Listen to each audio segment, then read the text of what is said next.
Pressure is now building on the BCCI chief Srinivasan, as sources are telling Times now that BCCI Vice President Arun Jaitley has in fact been speaking to Srinivasan and asking him to consider stepping aside. Sources also say that it is not yet clear if Jaitley will now be directly speaking to Srinivasan after Shukla's public statement, in fact, that just came in a short while ago. Let's listen in to what the IPL Commissioner Rajiv Shukla had to say about the BCCI chief a short while ago. BCCI और भारतीय cricket के हित में हमारी तमाम board member से बातचीत हो रही है। उसी सिलसिले में जेटली जी से भी बातचीत हुई है और मेंबर से भी बाकी उनसे भी बात कर रहे हैं। और एक 1.5 घंटे में आप हमारे घर पे आइए, वहाँ पे हम आपसे बात करेंगे डिटेल। जेटली से क्या बात हुई आज? इसी सब पे बात हो रही कि जो क्रिकेट की छवि है और जो बोर्ड की छवि है उसको लेके बातचीत हो रही है और अभी हम आप लोगों से मीडिया से बात करेंगे।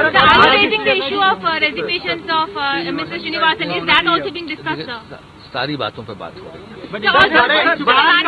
जांच कमेटी बना दी गई है, तो क्या लगता नहीं श्रीनिवासन को इस्तीफा दे देना चाहिए? देखिए, जांच आयोग बनाया गया है और हम लोग ये चाहते थे कि जांच आयोग में बहुमत बाहर के लोगों का रहे, बीसीसीआई के लोगों का न रहे। इस बात को मान के उसमें 2 जज रखे गए और सिर्फ एक बीसीसीआई का व्यक्ति है। और इसमें हम ये भी चाहते हैं कि जो है ये रिपोर्ट, जांच कमीशन की रिपोर्ट, कि बीसीसीआई को न जाए, ये सीधे लागू हो। जो भी जांच का आयोग रिकमेंड करे, कितने भी बड़े व्यक्ति के खिलाफ रिकमेंडेशन करती है, इसको लागू किया जाए कि बीसीसीआई को रिपोर्ट न जाए। ये सीधे जो है इसकी जो भी फाइंडिंग्स हैं, जो भी रिकमेंडेशन है, वो सीधे लागू हो। वो मतलब वो ये नहीं कि उसको बीसीसीआई विचार करे और बीसीसीआई में विचार के लिए जाए। बिल्कुल विचार की आवश्यकता नहीं। इसकी जो भी है ये सीधे वो करके लागू हो और यही हम चाहते हैं। और विवाद या घपला आता है तो राजनीतिक नेता जो राजनीति से जुड़े होते हैं वो एक दूसरे का इस्तीफा मांगते हैं, लेकिन श्रीनिवासन का इस्तीफा आपने कोई नहीं मांगा। देखिए, वो इलेक्टेड प्रेसिडेंट है और उसमें हम लोगों का, जेटली जी का भी हम लोगों का यही विचार है, यही उनसे भी कहा है हम लोगों ने कि जांच के दौरान अगर वो इस प्रक्रिया से, इस प्रोसीजर से अपने आप को अलग कर लें तो बेहतर है। ऐसे सुझाव उनको दिए ना, उनके ऊपर है कि उस सुझाव पर वो क्या विचार करते हैं। सुनो, उनके ऊपर वो क्या विचार इस पे करते हैं, उनके ऊपर है।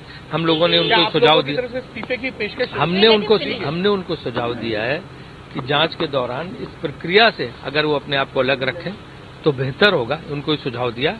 अब वो इस पे अपना जो भी निर्णय निश्चित रूप से विचार विमर्श करेंगे, क्योंकि हमारे लिए क्रिकेट बोर्ड की इमेज, और वो इलेक्टेड प्रेसिडेंट है और उनका ये कहना है कि उनका कोई इसमें दोष नहीं, उनकी कोई गलती नहीं, उन्हें कोई किसी चीज की सजा दी जा रही।